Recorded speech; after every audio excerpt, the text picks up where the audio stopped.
Welcome, welcome, welcome. Boo, boo, boo, boo, boo, boo. Good evening, everyone. Good evening. Hope everybody's doing well. Hope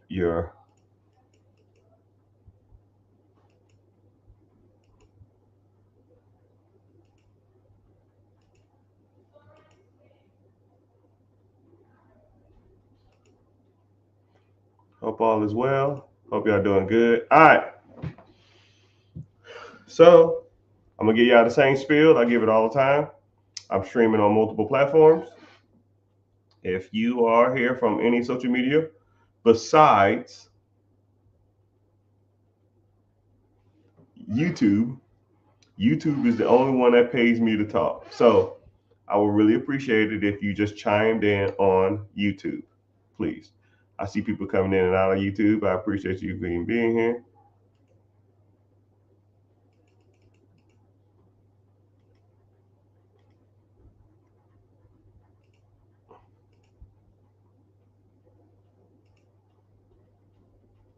But yeah, so let's get started.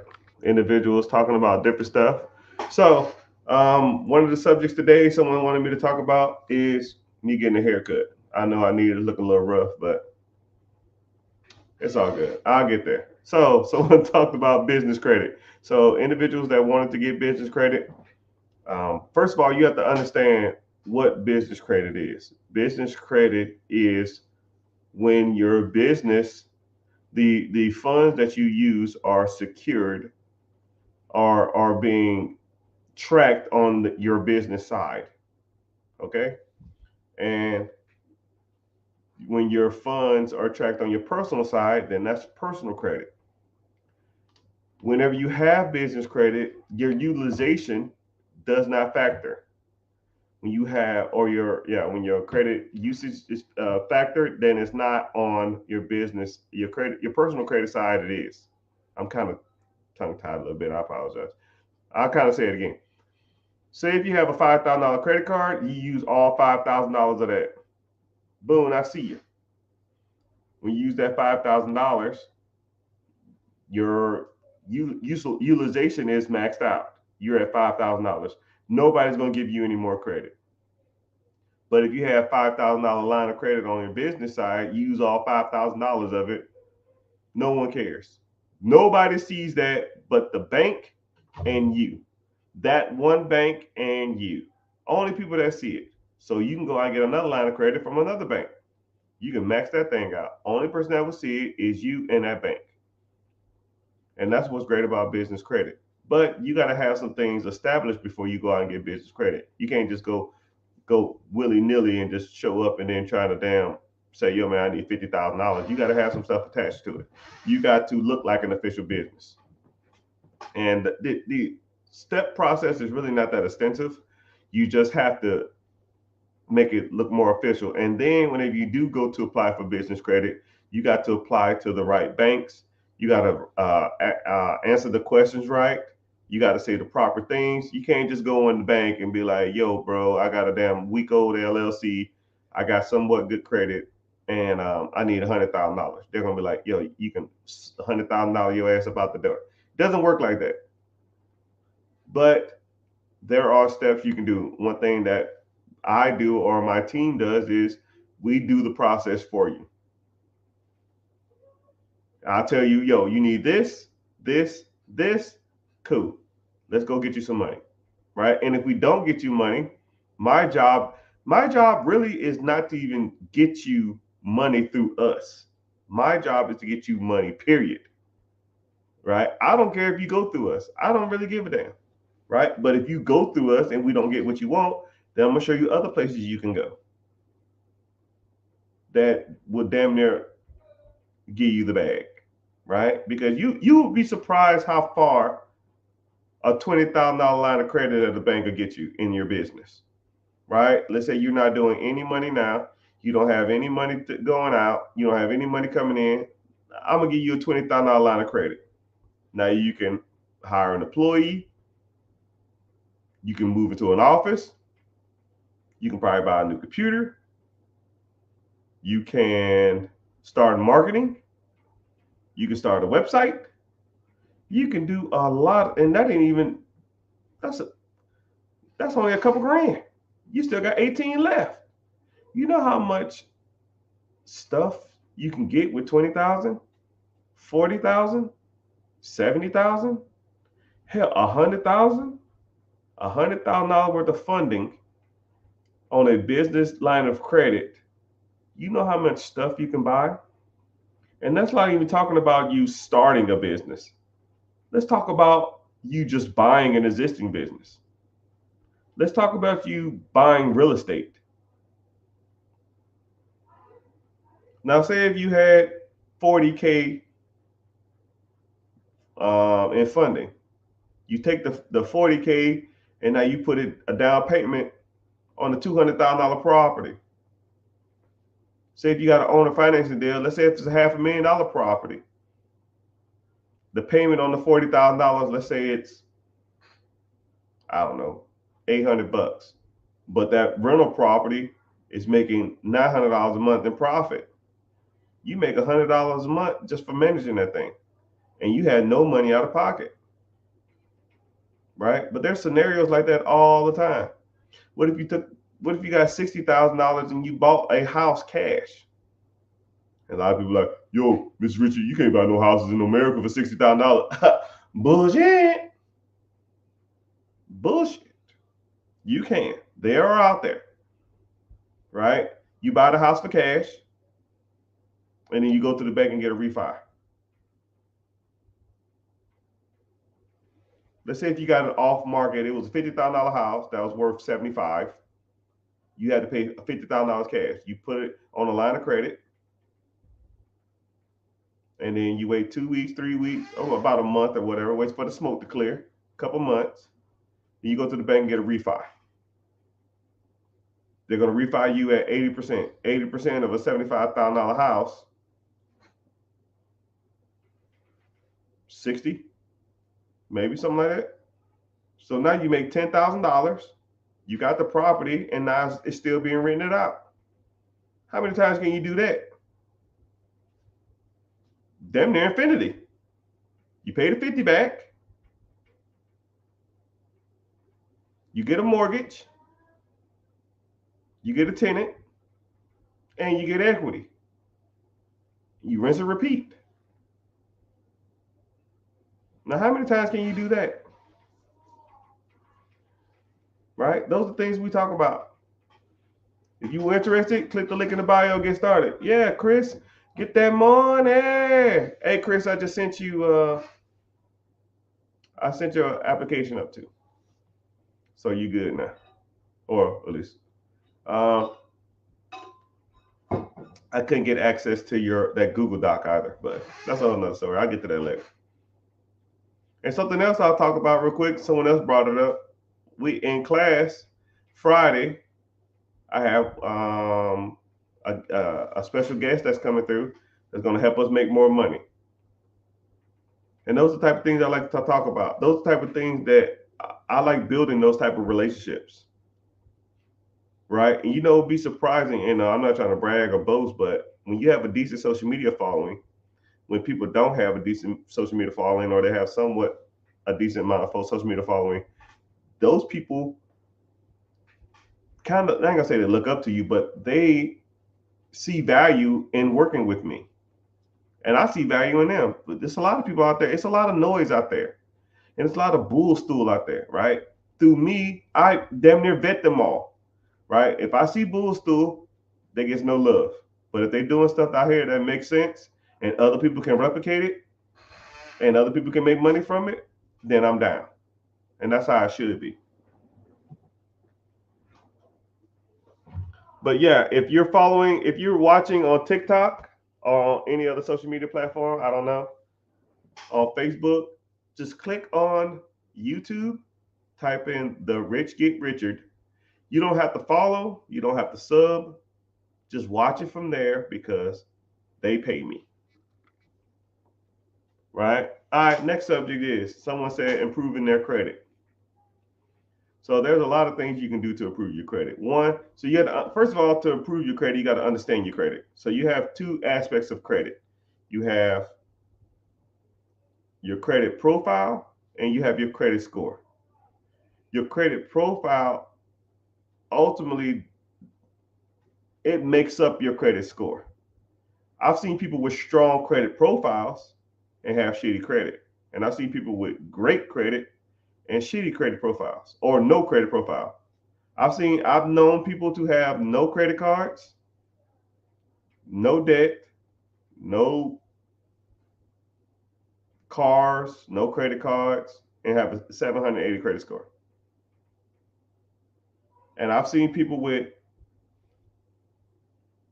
$140,000 worth of personal credit cards and have a 600. $160,000 line of credit or in their personal name is the strongest credit profile I've ever seen. And I've seen people with no lines of credit, no cars, no bills, no nothing. They was added as a authorized user on like 3 bank accounts, and now their credit score is high. So Blue Gator, I see you. So you got to understand the difference between credit and credit profile. You need to work on them both, right? Your credit score isn't everything, just like your credit profile isn't everything, right? You need to get revolving credit on there, keep the balances low. You need to pay your bills on time. You need to have accounts that are older accounts. You don't need none of those old accounts to fall off your account. You need to remove any negative inquiry. You need to not have so many hard inquiries. Hard inquiries mean you're desperate for credit. You need to remove any type of negative, anything negative on your credit. Charge off, late payments, repossessions, baby mama payments, court judgments, liens, all that shit. If it's on your credit and it's negative, you got to get that shit off there, right? According to the Fair Care Act, a lot of that stuff shouldn't even be on your credit anyways. It denies the average United States citizens the right to credit, and every United States citizen needs to have access to credit to have a normal, sustainable life. I didn't write that shit. The federal government did. So once you understand that, then you know that that stuff should not be on your credit. It probably was placed on your credit with false pretenses, right? Once you start to understand the laws and know what's going on with that, then you can kind of understand how to get some of that stuff off. Somebody asked, someone just said they use their own money to fund deals. You can use your own money to fund deals, but let's put it like this. There's a bank and then there's you. Let's say a deal costs $5,000 or $10,000. How many deals can you fund before you run out of money?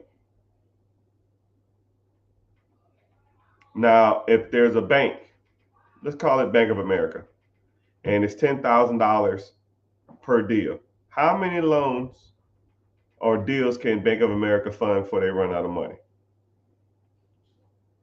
So, who money would you rather use, yours or the bank's? I'll go with B, and the B stands for bank. Use the bank's money. That's what it's there for. The bank, I'm gonna go on a bank rant. I know y'all don't want to hear this shit, but I'm going. The bank's money is there to be used and lend. That's how banks make money. Banks are in the business of loaning money, right?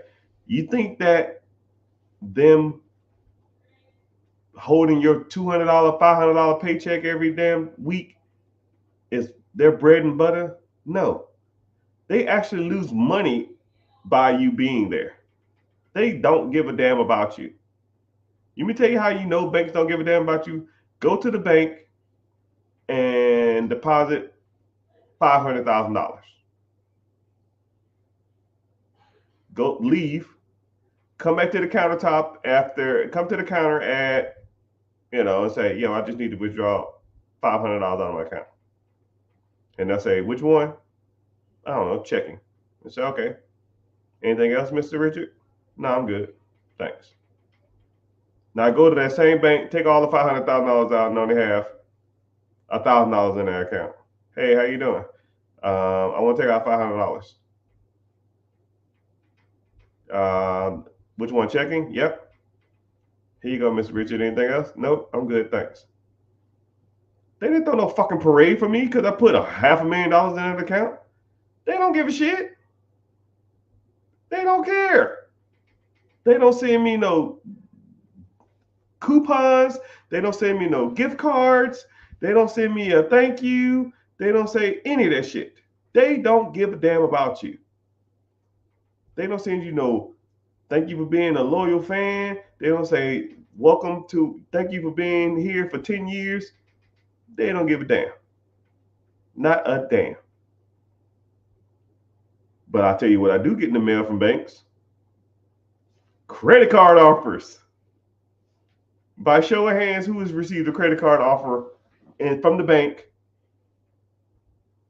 this month? Shit, this week.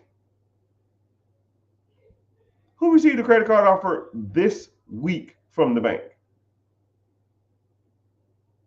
Why don't the banks send me thank you letters, or I appreciate your service, or thank you for being a loyal customer for 10 years? Because that shit don't make them money, man. You know what makes banks money? Credit cards.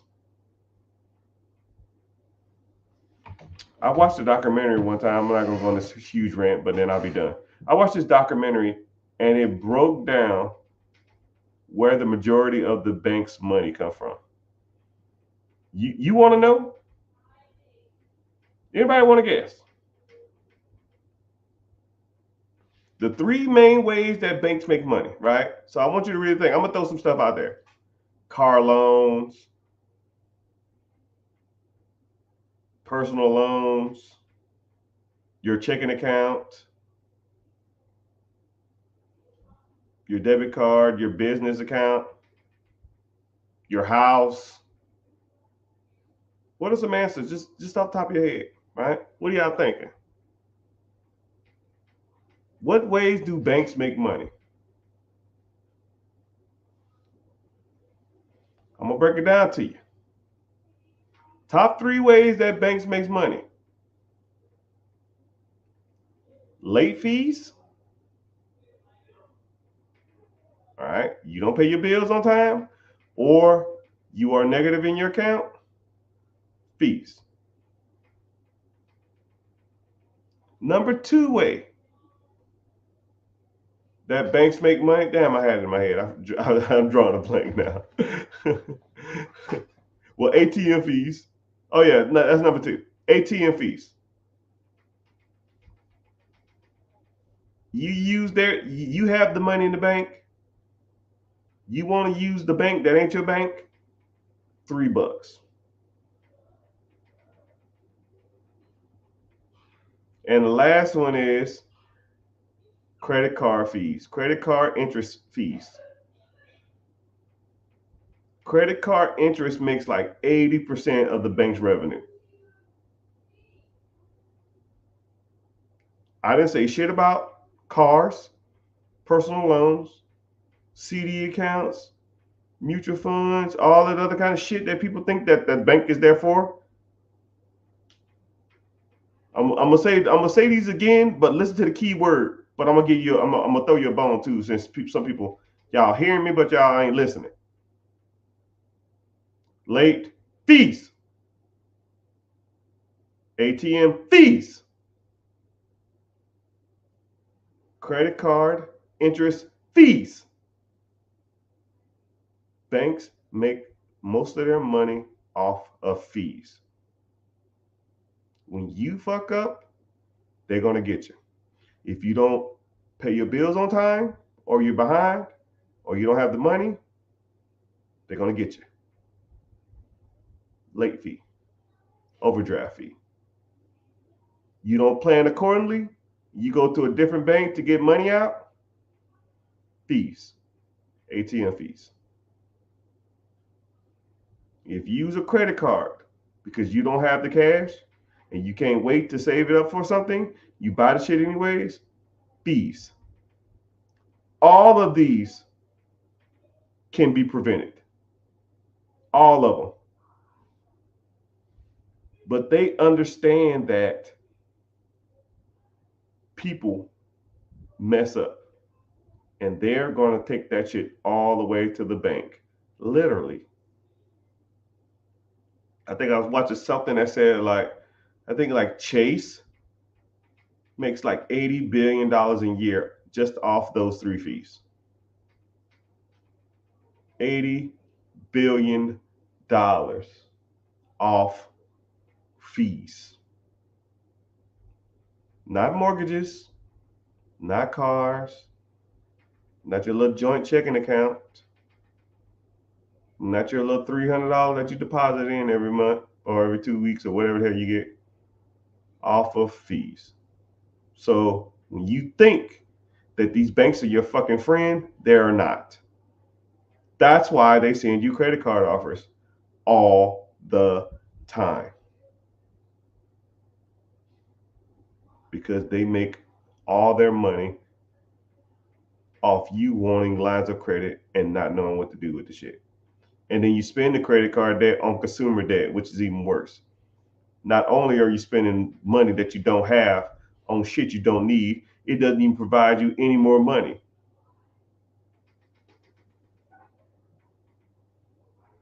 Why would anybody think the banks are their friends? You'd be surprised, man. Some people say stuff like, "Oh, I've been banking with them for years. They're great. I've never had any issues. I don't sell nobody any bank. Come on." Screw all that. But anyways, let's get to some more question. Can you get an SBA loan for a business in another state? It depends. It depends. The SBA considers businesses. Okay, so there's pretty much two ways, actually three ways you can do it. You can, if you want to invest out of state, you have to either be get a owner financing deal. You have to go to a national bank or a local bank in that area, and or you have to be within driving distance or a drivable range of that business. So, like, say if you're on the border of like, I always use Delaware as an example. Delaware borders like Maryland, damn near Virginia, Pennsylvania, New York, Connecticut. That's a drivable range. You can drive to all those states, right? But there are some criteria that says that drivable range or what is considered drivable range. But every case varies. But yeah, you can invest out of state. Hell, you can invest across the country if you got the money. But the government likes you to be within driving range or close to that business if you want to invest in that business, which is really not even that close, but they still want you to be in the area, which doesn't even make any sense because you can catch a flight anywhere in the world for in 2 hours and be anywhere in 5. But it's all good.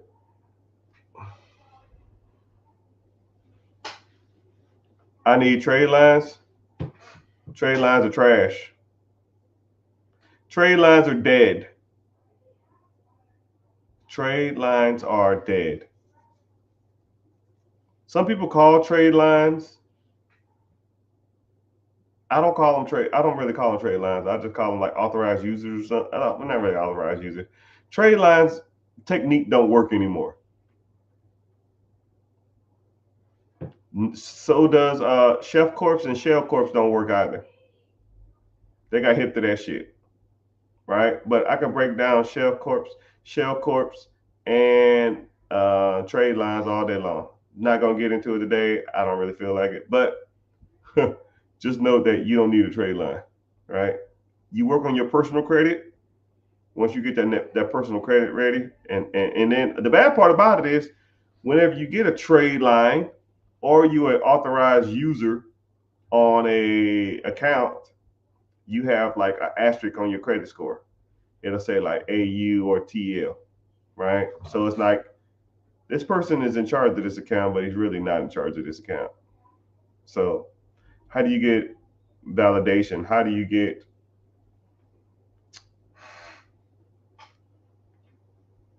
how do you truly tell the bank or the creditors that you are the guy or the girl in that industry when everything on your credit is piggybacking off somebody else? You know, there's ways to do it, and y'all got to learn. So I'm here to teach you.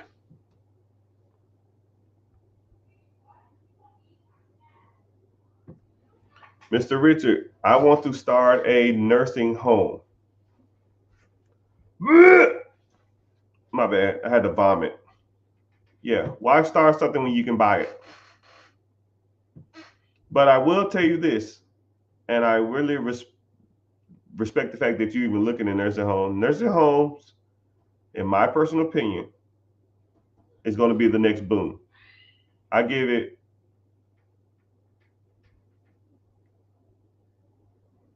about a year from now. You know how like everybody was talking about Airbnb in like 2020, about 2019, 2021 ish. Like everything was Airbnb. I'm doing this. I'm arbitraging. I'm buying. I'm holding. I'm short term leasing. I'm short term renting. Just everything you saw on social media was Airbnb. You saw the commercials for the damn the apps and all kind of shit, right? The next boom, I give it like a year, a little over a year, is going to be nursing homes. Everybody and their mama's gonna be freaking talking about it, and you're just gonna be like, "Oh my goodness, like, dude, quit it." Because there's a high demand because people are living longer than before and people want their independence and their kids don't want their parents living with them. It's kind of weird how that works, man. I remember like, well, I don't remember, but it just seems like a few years back, maybe 40, 50 years, it seemed like I just felt like older people just lived with their kids until they just was out. But people don't want to do that no more, man. Kids don't want to take care of their parents. They just want to do their own thing and let their ass rot in the damn nursing home. So what a lot of people are doing is nursing homes and assisted living facilities, taking a home and converting them into assisted living facilities. Or what some guys are doing now is they're building like communities for assisted living facilities. So it'll be like a road. It'll have like 10 houses on it, and every house will have, you know, 6 bedrooms in it. And they have a nurse for every house. And they have 2 aides. And if the government is charging a lot of money, you know, you can charge the government $5,000 a person. You got 6 people in the house. That's 30,000. Wow, you're not gonna have $30,000 in overhead on that building or in that facility. It just ain't happening. So, but yeah, I like the fact that you're looking to that, but I don't like the fact that you want to start one. Just buy an existing one. How do I get that part? I don't know what you're talking about, but if you want to get started with any of this stuff, click the link in the bio and join the free class. I need to make the hyperlink in my TikTok work.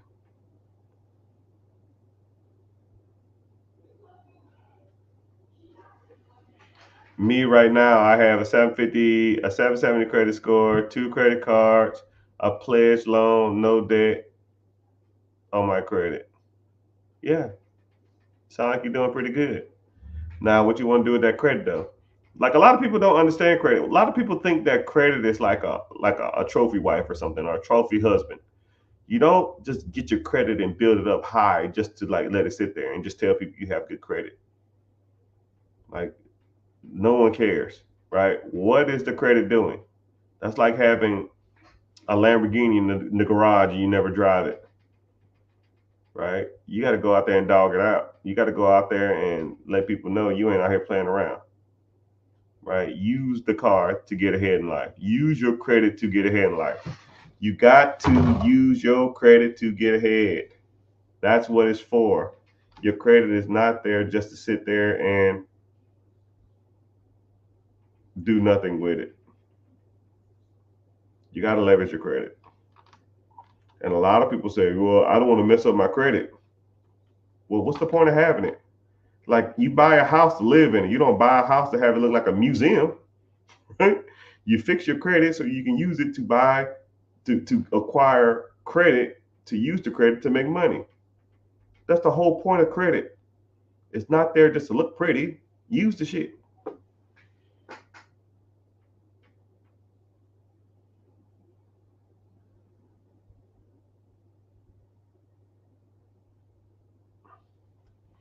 Oh, we have a military question. I love the military questions. Do you recommend you have a TSP, or what do you recommend for retirement, member service, or do their TSP? Good question, D Matt. So a lot of people don't understand TSP whenever they get out. So TSP is a employment retirement account for government employees, especially military. Whenever you retire from the military, then you are not a federal employee anymore. Okay? Once you retire from the military, you are not a federal employee anymore. So your TSP, you can't contribute to it anymore. You only can contribute to it when you're an employee. So you have options. You can, one, make it a self-directed IRA and put it into your S corp or C corp and use it however you want without any penalties. Or you can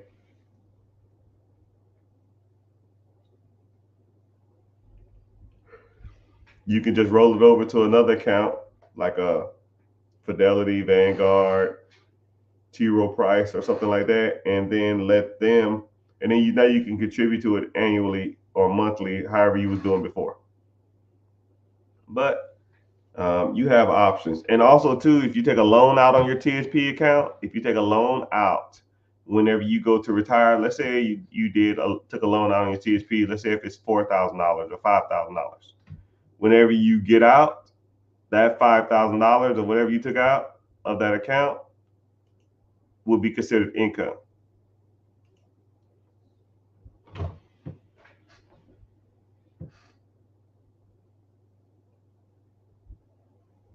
So, yeah, so try not to have a loan out on your TSP when you get out.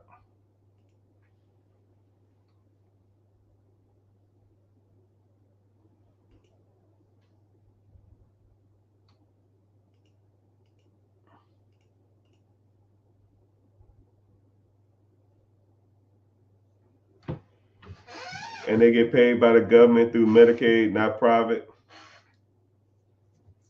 Yeah. I have good credit and about 10,000. Wow. Matthew, what's happening?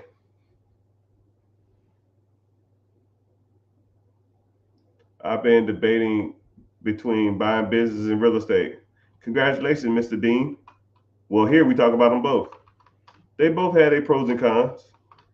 You must ain't been to the free webinar because I can tell because I talk about them both in the free webinar. And I actually have a slide in the webinar that talks about buying a business versus buying real estate. They both have their benefits. But I think you need to own both. Now, which one you want to buy first is on you. But Dean, click the link in the bio, join the free class. I got a class coming up, I think Wednesday at 9 p.m. EST. You want to learn more about that. Matthew, I see you. How did you get rich?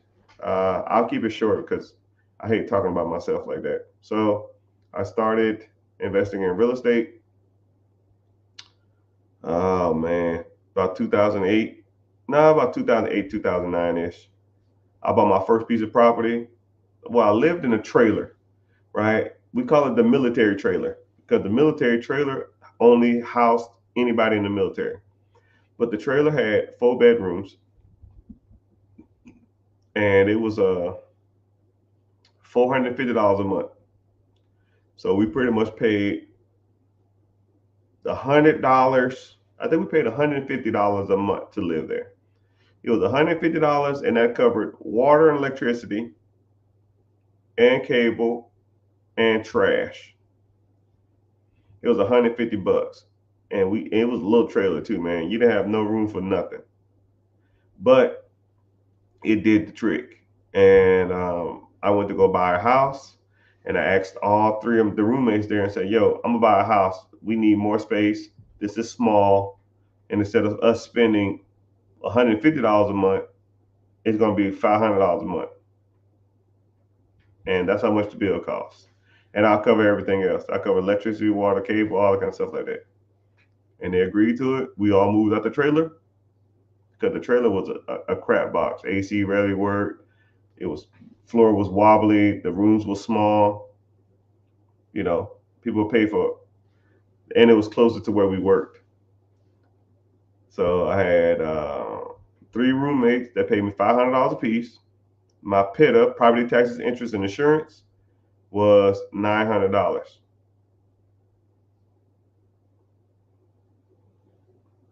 And so I made $600 a month off that place. He says, "Where did you get the money to buy the trailer?" No, no, no, no, no, no. We all lived in the trailer. The trailer wasn't. The trailer was just a rental. The trailer was $500 a month. It was just like through this old man who owned the trailer. That's where the trailer came from. So the trailer came from there, and yeah, then I bought my own place, right? And then how I bought it is I was in the government. I worked for the government, and if you work for the government through the military, they have what's called a VA loan, home loan. Means you can buy a home up to $750,000 with 0% down, not 0% down, with zero down payment. So I just bought a house with no down payment. The house was 121,000 or something like that. 121,000. It was $917 off the top of my head, or maybe 925. I don't remember. All I know that I charged three guys $500 a month to live there, and yeah, the rest is history. Save up 6 months worth of rent, $1,500, six times 15. Shit, I don't know, 10 grand maybe, and rinse and repeat the process. No, that's like 9 grand, but I had some money and I found another property, put $10,000 down, and I just kept buying properties, buying properties, buying properties, buying properties. And then I was always investing in the stock market. I had mutual funds that I was contributing $300, $400, $500 a month to, and those funds I still have to this day,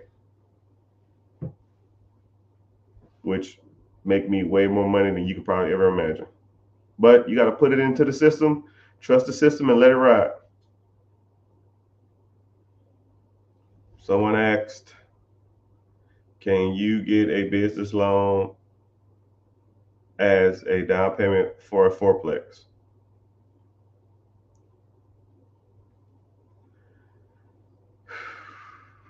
You're asking it weird, but technically, yes, you can. So this is what you do: you get your LLC and set the LLC up right properly. Then you go out and get business capital or business funding. You take the business funding and use it for the down payment on the fourplex. If I had to do it like that, but they don't like you to use debt to pay for debt. But there's kind of there's ways to do it.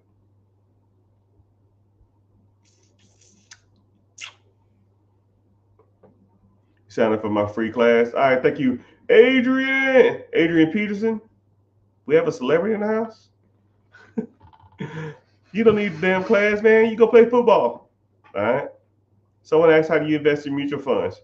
Yeah, there's tons of mutual funds out there. You can literally just Google mutual funds and pick a brokerage or pick a house, pick a ticker, and then just start investing in it. But there's tons of them out there. I have some that I prefer. There's a lot of them out there that are okay. But if you really want to like deep dive, break them down, I teach all that in my class. I teach it all. I think last week, no, was it last week? What did we talk about last week? Yeah, last week it was all investing, right? Mutual funds, ETFs, um, stocks, bonds, high yield savings accounts, and I showed you where to go. I showed you how to start it. I show you how to turn on automatic investing, so it takes out 200, 300, 400, 200, $300 every month out your account. I turn on how to reinvest dividends, how to reinvest interest, how to reinvest payouts. And then one day, whenever you're 55, 60, 65, or however old you are, you can just click a button, click, and then you start making interest interest checks for the rest of your life. You got to pay taxes on that interest check, but let's be real. If I'm getting a check every year for $300,000, I'm not worried about fucking taxes.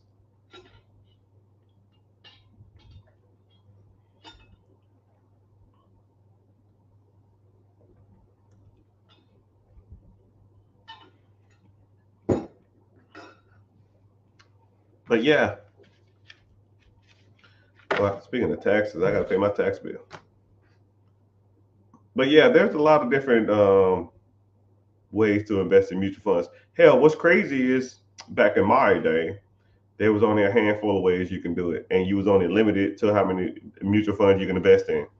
Now you can get on apps and you can pretty much look up every mutual fund there is, right? You can get apps like Robinhood, you can get some like Acorn, you can get Betterment, you can get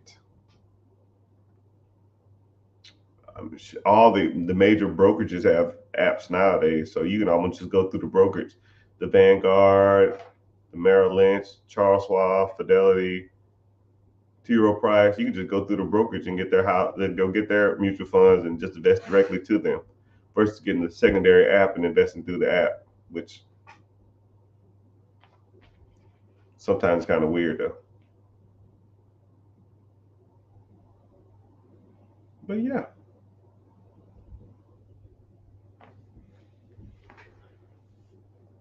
But the price of admission,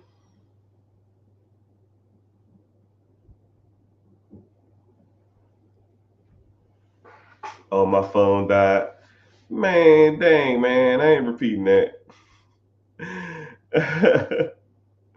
What part of the country was I buying in or am I buying in? Right? There's multiple places you can buy. Just depends on you, man. Depends on your risk tolerance. You know what's crazy is that I was talking to somebody the other day and they said, well, how cheap houses are typically in the hood. And I said, no, they're not. You are misinformed, right? I know three places off the top of my head that I know for sure ain't in the hood, right? They ain't a hood in sight. But depends on your risk tolerance, depends on what you want to invest in, depends on how much money you have set aside, depends on what you want to get into. Everybody's different, and I don't know your circumstances, right?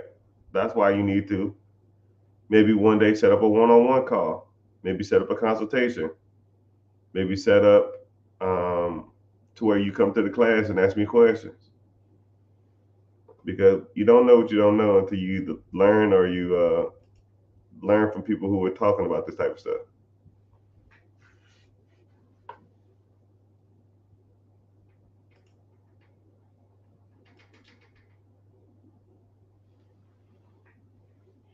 So I always tell people too that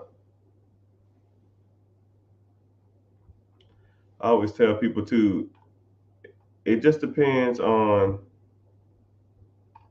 some people. I asked one person, where do they want to invest at, and they said, I want to be at least 10 minutes away from anything, any property I own. And I said, well, why? He said, well, if something happens. And I said, like what? He said, I don't know, something bad. And I said, oh. Said, okay, what you want to do first? You want to do real estate or you want to do a business? He said, let's do a business. Okay, do you have a general manager? Yeah. Is the general manager going to go there if something happens? right? Let's just say I go hypothetical. Let's say someone drive through your front window, right? Someone drive through the front door. No one's hurt. Cops are called. They're gonna drive through the front door. Is your general manager gonna stop what he's doing and probably go there and see what's going on? Probably. I'm sure he will. And he's probably gonna text you or call you and say, hey, Mr. Matthew, Mr. Richard, Mr. Tyler, Miss Kim, Miss Chris, someone drove through the front of your building. Oh man, that's nuts. Are you on the way up there? I'm here now. Okay. Put me on Skype or FaceTime. Flip the camera around. Let's walk around and see what's happening. I'll record it from my phone and I'll watch it. And then I'll say, is anybody hurt? No. I'll say, okay, good. Thank goodness. What we'll do is let's call a security service to get somebody out here to sit in front of the door and watch and make sure no one comes in and out here and steal anything. And to get a construction crew or contractor to put a temporary wall or board it up first thing in the morning. Sound like a plan? Yeah.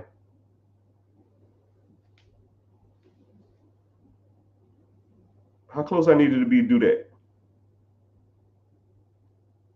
I'm in my damn living room. I'm sitting in a bubble bath. Okay, cool. Let's do property. Let's say there's a property.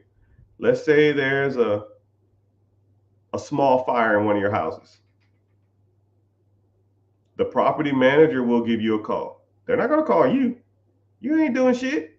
The property manager call you. Yeah, there was a fire in one of your houses. Oh, damn.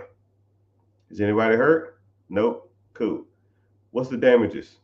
I don't know. I'm going to go over and assess it now. They get over there. Put me on FaceTime.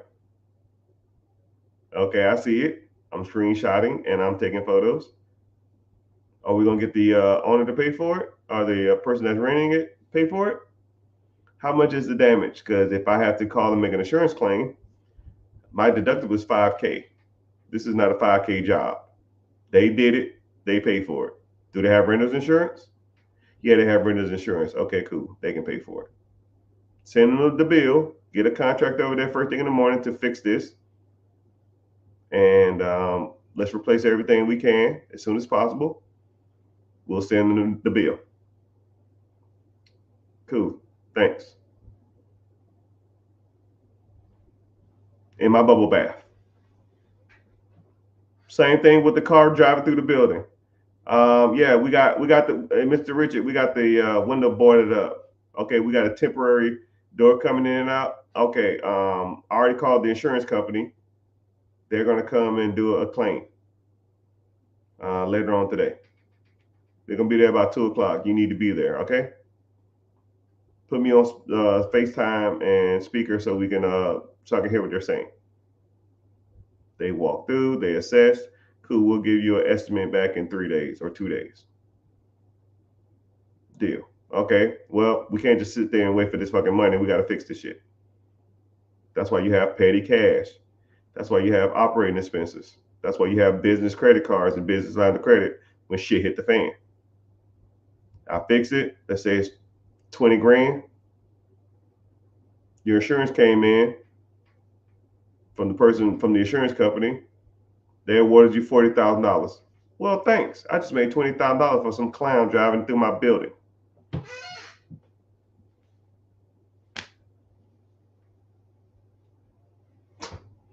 Come on, man. Come on. Someone said the hood places is Philadelphia, North Florida, and Detroit. All right, here we go, man. I'm gonna ask y'all a question. What areas do you consider, if you had to guess a city, what areas in the United States of America would you consider like hood or a rough area to buy real estate in. There we go. We'll say that. If you was a real estate investor and you did not want to invest in certain cities, what cities would you stay away from? Matthew said Detroit, Philadelphia, North Florida. I'm assuming you're saying like North Florida, like Jacksonville area, right? Martin said Compton. You know, the bad part about it is Compton has gotten better. But Watts, California, apparently is like the new Compton. Apparently, Watts is really bad. Somebody said St. Louis. Somebody else said Memphis. Right? I mean, it just depends, man. Depends on depends on you. Depends on what you consider rural or hood areas. But you got to take consideration. So all the cities that people said, Detroit, South Bronx, Compton, Watts, Memphis, St. Louis, Detroit, Jacksonville, Philadelphia. There are people in this United States who are making a killing in those areas. And they're probably not even in those areas. Somebody said Colombia. I have millions of dollars worth of portfolio in Columbia, South Carolina. So I guess I'm your analogy, right? I have invested in some of these areas. It just depends on your risk tolerance or what you consider risky, right? Some of these areas you can find properties for pennies on the dollar. Pennies, pennies, pennies, pennies, pennies. I've seen houses in Philadelphia for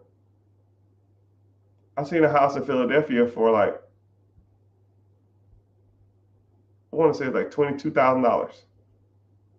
I've seen a fourplex townhome in Columbia, South Carolina for $90,000. A fourplex townhome in Columbia, South Carolina for $90,000. Now let's do some simple math. Let's say your PITA, property taxes, interest, and insurance, or mortgage on that property is, I don't know, $1,200. Are you charging $300 a month to live in a townhome in Columbia? Probably not. It's going to be just as expensive in that area, just like it is in all other places in America, right? You might be all in, let's say $1,000 a month. You might be charging them people $1,000 a month to live in that townhome. That's $4,000 a month, right? I couldn't sign that check fast enough.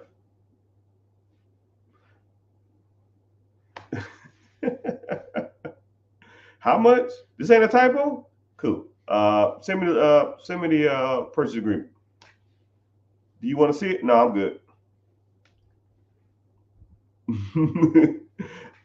I don't give a damn if it got steps inside of it. 90 grand for 4 units that are townhomes. I don't give a damn if it got steps in it. I'll figure it out. South Philadelphia is pretty rough, right? I'm not doubting that Columbia, St. Louis, Memphis, Detroit, South Philly, Compton, Watts, Jacksonville aren't rough areas. I'm just saying, no matter how rough an area is, people gonna need a place to live. So they can rent it from you or they can rent it from somebody else. Either you can make money off of them or somebody else is going to make money off of them. But the moral of the story is somebody's making money. Some money, some transaction are being made, either if it's from you or it's from the government or it's from the individuals. I don't care, right? I don't care. Now, do I suggest you running up in some random hood and buying a whole bunch of stuff up? No, but there's ways to do it smart, you know. But what? I ain't gonna stay here too much longer, man. I'm just giving y'all some game. Um, Hope y'all find value in this stuff. Hope you are entertained, at least for a little bit. Uh, I put like this. I take my morning meds,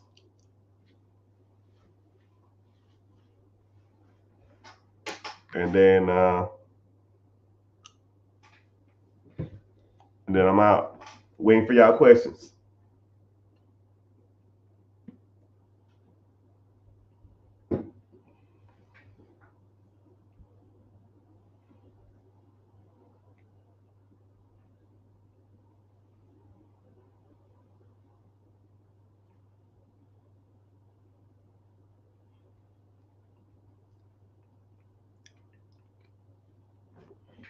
So a lot of times I come on here because I want y'all to understand that there's levels to this money stuff. You get people on the internet that'll talk about do this, do that. They'll make a 10-second video, three-second video, a 3-minute video, 45-second video, and there's not a lot of substance to whatever they're saying.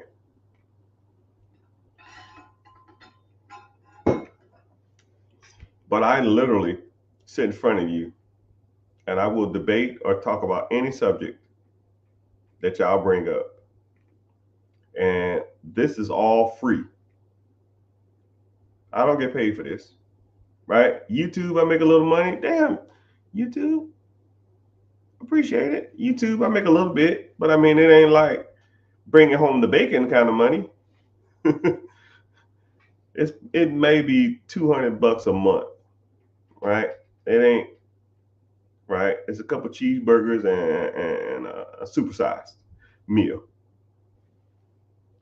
Why I do this is to show you guys that I really know what I'm talking about, right? There's not too many questions that y'all will or have asked me that I don't really get into or that I don't know, right?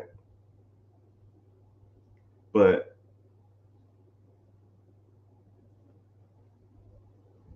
I do sometimes I come on here because I am actually just working on conveying a message to an audience over a long period of time. You know, if I can get on if I can get on here and just talk to you guys about just nothing, imagine if I had like some direction, shit, or a slideshow. I'll talk for a fucking 3 days straight, right? But a lot of the stuff is just made up. Well, not made up. It's off the top of my head because some people just talk and they're like regurgitating what someone else said, or they're just talking about some stuff that they heard off the internet. And I'm not like that, right? I'm in the streets every day learning, growing, investing, reinvesting, buying, selling, whatever, right? And if it works for me, and I know it works, then it can work for you. And at the end of the day, that's pretty much what it boils down to. I show you how I did it, and I show you where I did it and how it can be replicated. And once you understand that, it's kind of downhill, right? Don't learn from people who ain't out here doing it. You gotta do it from learn from people who actually are out here in the streets every day, right?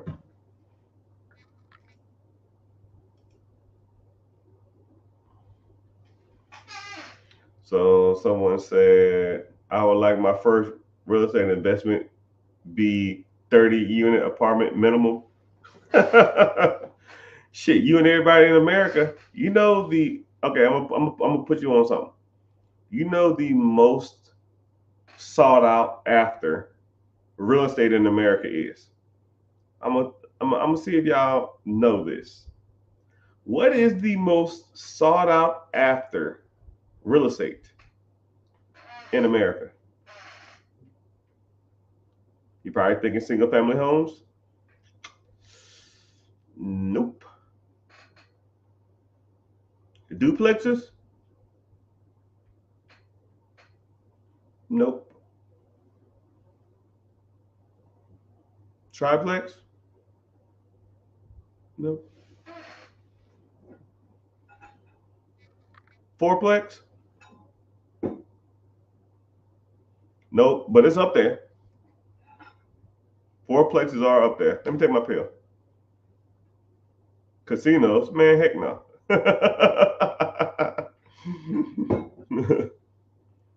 Someone said multifamily. You getting close. Trailers.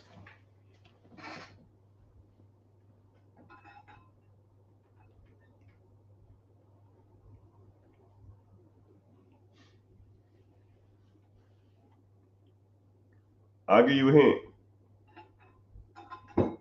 It's apartments. Multifamily. What units though? How many units?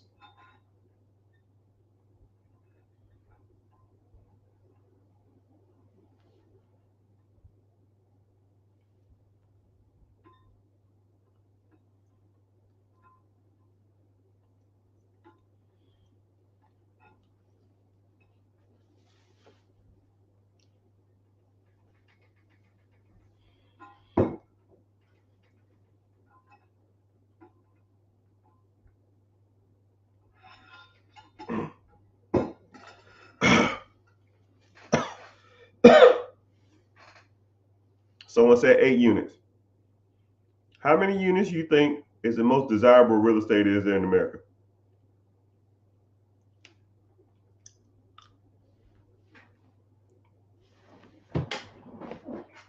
The answer, hold on, let me take this pill first.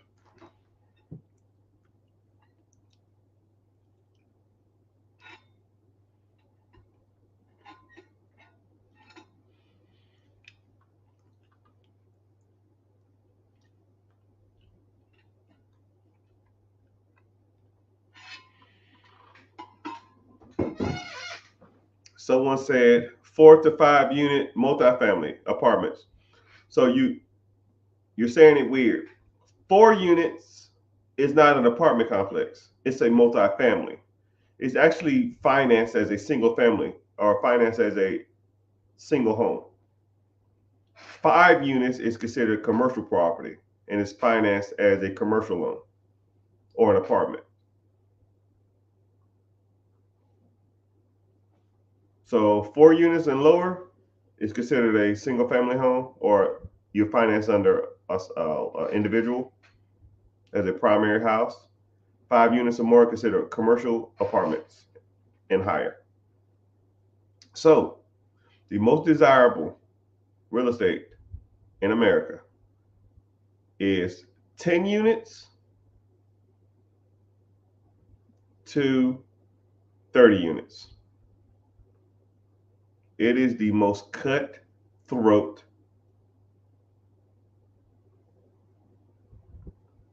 industry out there, because what happens is all the big dogs who go out there and buy apartments and stuff like that, that's what they look for. 10 units to 30 units, value adds, owned by mom and pops.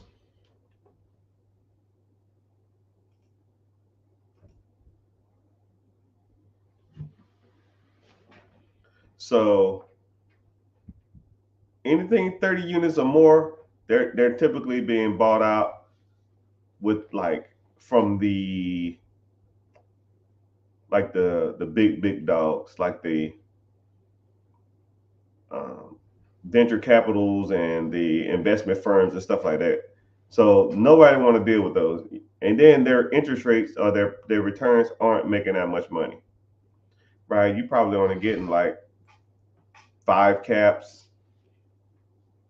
You probably getting about 6.5, 7 caps now. 7 cap, not caps.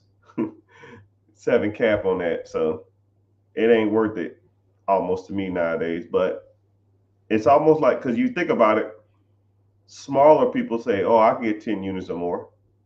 And then the big dogs say, I can get 10 units and up. So it's almost like that weird middle ground where a lot of people are battling. Next industry that a lot of people focus on, number 2 most desirable real estate is fourplexes. Because people want to buy a unit and buy a fourplex. They're financed under a single person, or they're financed as a single home or you can use an FHA loan or a traditional loan, and only have to put 5% down, and you can get units. So fourplexes are the second most desirable places to people buy real estate, and then it trickles down from there. It trickles down from, well, it's fourplex, and then it's single family homes, and then it's triplex, and then duplexes. Oh, sorry, I take that back. Fourplexes, single family, duplexes, and then triplexes. You don't get a lot of duplexes. You don't get a lot of triplexes.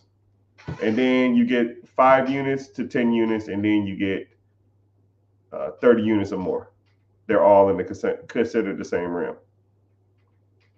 So just note, if you're looking for 10 to 30 units, and you're looking for fourplexes and or single family homes, that's where the dog fights are.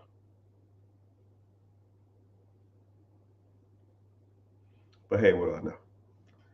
What I know is some of y'all ain't following. I know people on social media ain't liking, tapping the screen.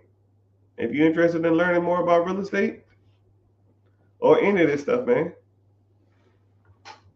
join the free webinar. I got a free webinar coming up. Won't be doing myself any justice if I didn't say anything about it.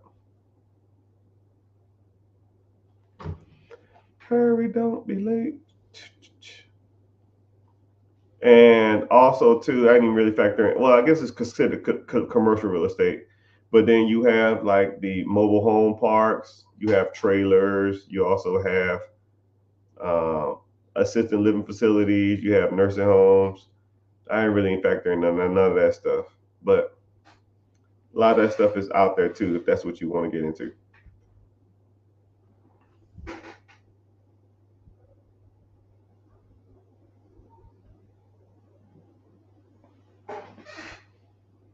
Saving up for the mentorship. Glad I came across your channel. Yeah, if you're interested, come to the free class, learn more. If you want to make payments, that's cool too, right? But if you make payments, don't be trying to renege on my ass after about a month. Yo, man, well, see, I ain't got time for that, man. Don't do that, right? Either you commit and you have access to me for life, or you're just gonna make me upset, complaining after 2 months. You know what I mean? I don't want that, right? If you can't afford it or you don't want to do it, that's fine. Don't do it, right? Because I don't want to get pity parties. I'm not that type, right? And then I look at stuff like that as like, if you can't commit to this, you're not gonna commit to anything, and it makes me mad, right? I meet so many people in life that tell me they want to do something, regardless if I charge them for it or not, and then they just don't follow through. It is so annoying. If you want to do it, let's do it. If not, I'm good. Don't waste my time, right? Not trying to be rude or nothing. It's just that, yeah, it's all good. Yeah, some people will sign up and then like 2 days later they'll say, "Yo, I changed my mind." I'm like, what? Man, I guess it knows what it is, man. But it's just a waste of time. And then someone else might have wanted that slot, because I only offer limited slots, because onboarding people is a pain in the butt. So they fear success. Yeah, I think it's just not necessarily. I think it's probably a fear of success. I think it's just a fear of the unknown too. Sometimes people don't want to be held accountable too, right? Because I will do that. You ask me a question, I'm gonna tell you to do this, and then I'm gonna check in on your ass after so much time and be like, "Yo, man, what's up with this? Did you do this?"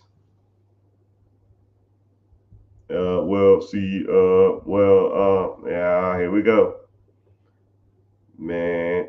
Got serious.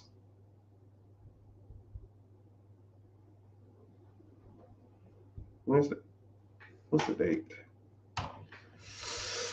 I need it. I need it. But rental space, office space, yeah, that's just considered regular commercial property, and there's not a lot of there's not a lot of demand on it. You know, if you really start thinking about commercial space and stuff like that, it's really not even used. It actually that market has actually diminished or depleted since COVID, because what happened is people learned to get by while at home, and then people started getting extremely lazy, and now they don't want to commute nowhere.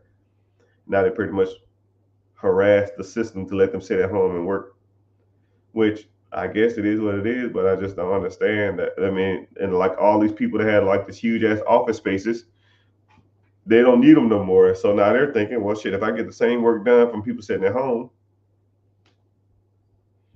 well, I have the office space. And now a lot of these leases are not getting renewed.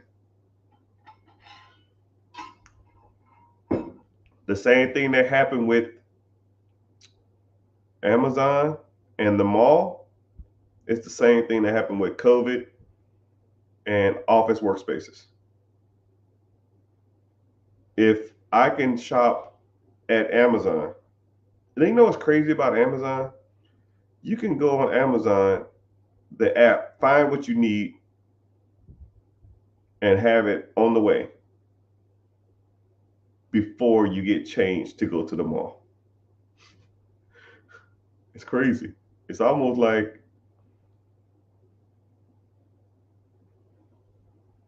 why go to the mall? You just sit around and let everything come to you. We're gonna be like Wally here in the next 300 years. We just gonna ride like little floating chairs, and they're gonna take us everywhere to eat and all that kind of stuff like that. But yeah, that's what it is. Somebody said, "Do you what do you think about owning a business overseas?" You know, it's kind of weird because overseas, like regulations and overseas employees and staffs and all that kind of stuff like that, it's some of that stuff is way different than it is here. I wouldn't want to own anything in an area where I don't truly understand what's going on, right? And then there maybe be a language barrier too. Like if something was to happen and I call like the say if I own a restaurant in Mexico or Panama City or something, let's say their native language is Portugal, right? I call the damn restaurant and everybody's speaking Portuguese. I'm like, what the hell is going on? Okay, I'm just I need Eric. Okay, Eric, Eric. I'm like, no, hell no, I'm good.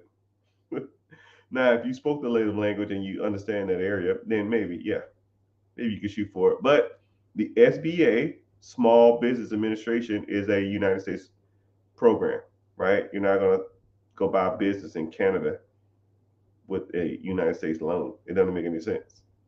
Now, if you can get funding over there, or you can get financed, then sure, roll it. If that's what you want to do. But I don't want to hear no elaborate plan though, because some people say, "Yo, man, I mean, I can invest overseas." Okay, cool. What you got? And they'll say something like, "So there's this guy, right? Oh my goodness, here we go. I know this one guy, right? He can get access to any vehicle I want. So what I do is, right? So I pay the guy. Oh, here we go. Sounds some bullshit. Every time someone says something like that, it's always just like, man, come on, man. You know how often I get pitched crazy stories? I do. It's got to be like 20 times a day. Gotta be 20 times a day. Hey, Mr. Richard, I have the perfect opportunity for you. Delete. I don't even care. I don't even want to hear it. Tennessee in the house. I see you. What part of Tennessee?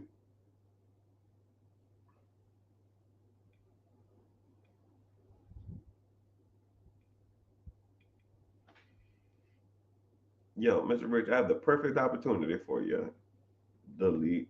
I see your YouTube channel is not being optimized. Delete. I see you live on TikTok. Have you ever thought about promoting a delete? I live in Stone Mountain, Georgia. Shit. Stone, hey man, are we related? My mom lives in Stone Mountain and we moved from Knoxville. What part of Knoxville? Baton Rouge. I grew up in Louisiana. I grew up in Shreveport though. What part of Knoxville? That's my old stomping ground. Off old Kingston Pike. I was in. I think that's like South Knoxville though. Over there by West Town Mall. Now there's a place. I want y'all to know this, man. There's a place in Georgia, in Tennessee, called West Town Mall, and man, that mall is bumping. Right? You know how some of these other malls are dying off. That shit ain't going nowhere. People love that place. Well, maybe I ain't been there in a while. It might close down just like everything else.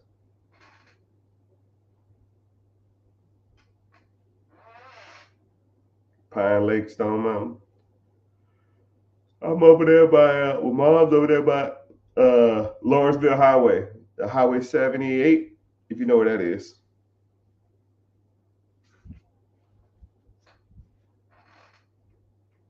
Shreveport. Yeah, Adrian.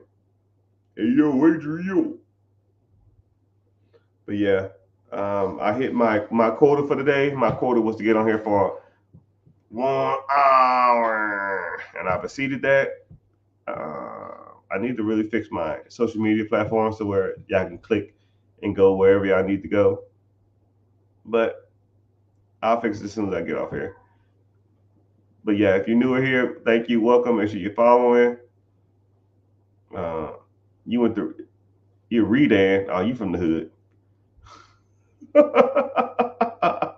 South Harrison was bougie. Bullshit is bougie. That shit is hougie.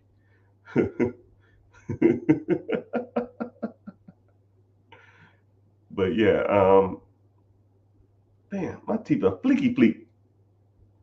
You know what's crazy is people be like, "Man, your teeth look so yellow in the videos. You got all that money. You need to damn fix that smile." I was just like, "Bro, this is a $50,000 smile.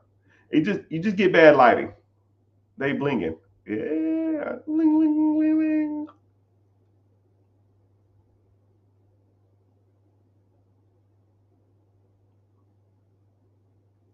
Thanks for your time, Jake. I'm glad you knew. You're glad you're here. Make sure you're following.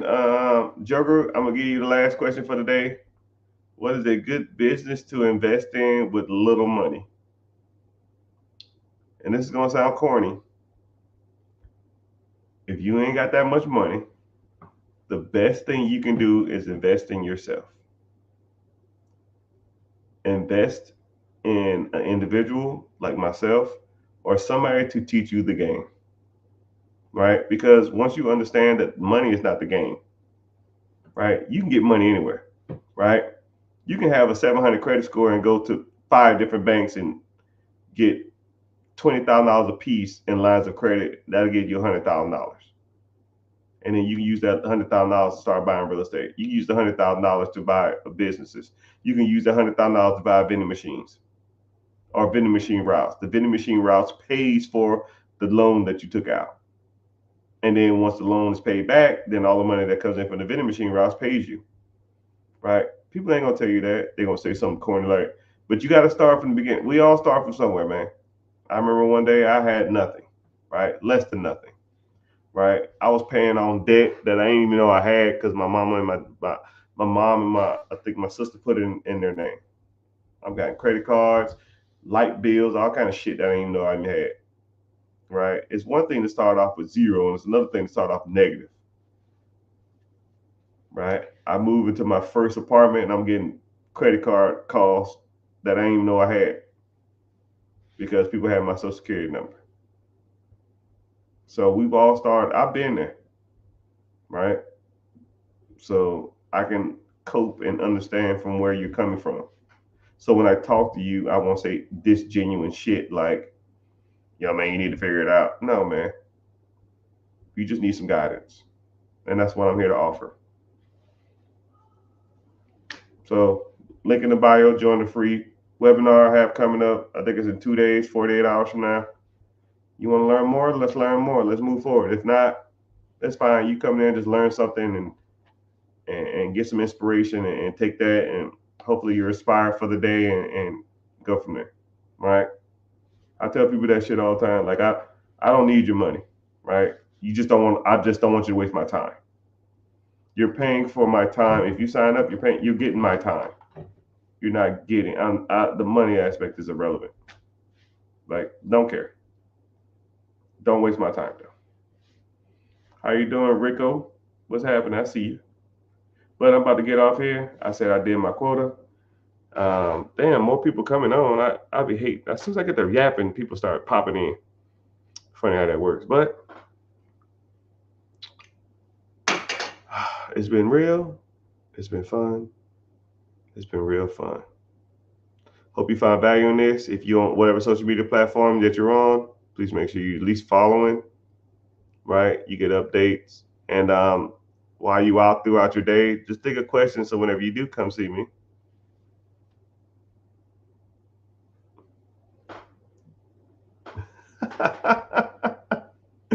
I don't know how I know you, man, but what's going on?